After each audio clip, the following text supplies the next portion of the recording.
Great folks at Information Week, you guys put together just a great list of some of the things that people are going to be looking forward to. Kind of get me started. What's some of the things that's really catching your eye? So that was an Olympus recorder. So we really do get into the pocket level things. Last year when we were running around with some of the handheld cameras, I think Flip was still in existence, there was always like jacks and there was equipment that you wanted to be able to plug in but you couldn't.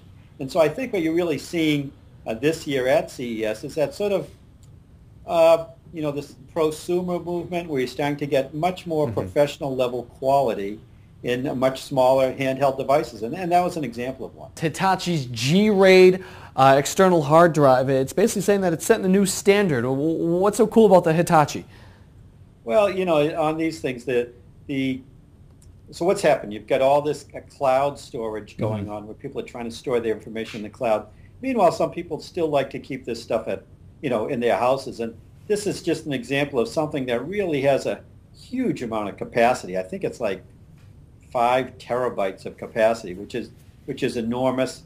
It can be much more easily wired in or used within your existing home network, and it runs much cooler, a little quieter, and it's a lot less expensive. So you really are starting to be able to create sort of a media center within your own house. For a consumer, that's a big deal. You don't want to lose all those files you've been creating over the last couple of years. This next product basically allows you to screen share with all of those with basically just one touch.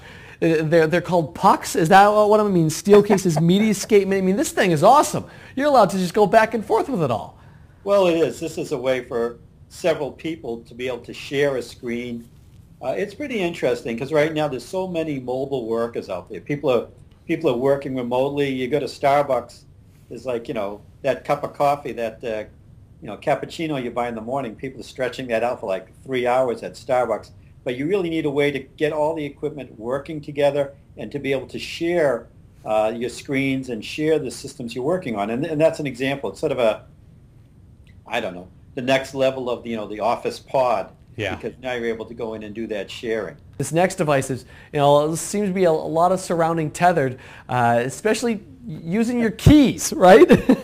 Well, I mean, that's, everyone likes to talk about the technology and how cool and how fast it's moving, but, I think for a lot of us, you lose stuff a lot. Yeah. You just can't keep track of it. You're always saying, oh, where's my iPhone? Where's my phone? Where are the keys? And you're starting to see all these devices that you keep in your pockets and your jackets and around the house start to be able to communicate and actually announce their location. And this is an example of that sort of tethering where, if this one is on a phone, if it gets too far away, which could either mean you lost it or someone's running down the street, you're able to get an alarm and be able to get a location on it. YCAM security camera is really a good example of sort of everything becoming digital and being able to bring it into the home and be able to be part of the network.